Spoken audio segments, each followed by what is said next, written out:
Part 18 ng EDSI Edo may matinding bulong, Bianzi may pinaghahandaan na. Ito ang pag-uusapan natin maya-maya lamang, pakiusap patapusin ang video para malaman ang nilalaman nito at kung bago ka pa lang sa aking YouTube channel paki-subscribe para lagi kang updated sa video ng mga kalingap. Isang mapagpalang araw sa inyong lahat mga kalingap at Part 80 nga ng EDSI Edo may matinding bulong yan ang aabangan natin sa susunod na mga araw. Dito nga ay sinabi ni Kalingap Edo na nakadalawang vlog daw sila ng EDSI dahil ang second channel ni Kalingap Rab ay dun mapapanood ang isang vlog na ginawa ng EDSI. Kaya abang-abang mga kalingap dahil matindi daw ang bulong na ito. Marami na tuloy ang na-excite sa Part 80 ng EDSI pati supporters ng EDSI ay tiyak na excited na sila kung ano ang matinding bulong na ito. Bianzi pinaghahandaan na nga ang kanyang pagkokolehiyo.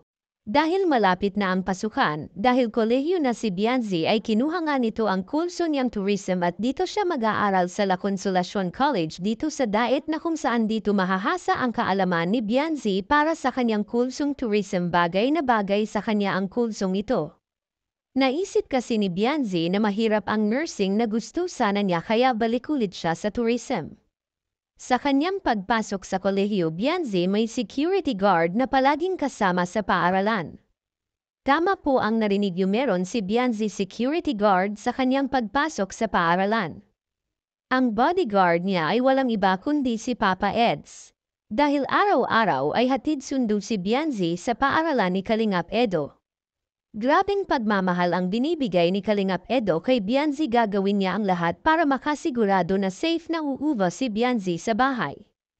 Ayaw kasi niya na mapahamak si Bianzi kaya ito na ang maghahatid at susando kay Bianzi araw-araw. Kaya si Kalingap Edo nga ang mag-security guard kay Bianzi saan man ito pumunta. Grabe talaga ang suporta na pinapakita ni Kalingap Edo kay Bianzi. Napakaswerte talaga ni Bianzi sa kanyang hobby dahil patuloy siyang iniingatan nito anuman ang mangyari daw. Tuloy din na nakasuporta si Kalingap Rab kay Bianzi pati na ang kanyang mga sponsor kaya wala na talagang dapat problemahin pa. Ang iisipin na lang talaga ni Bianzi ay ang ayusin niya ang kanyang pag-aaral dahil alam naman natin lahat na masipag itong si Bianzi mag-aral, tiyak may mararating ito sa buhay balang araw.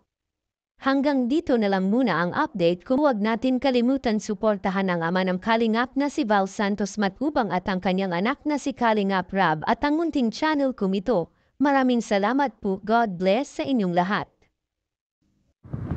At yun na guys ang nangyari sa EDSI guys no.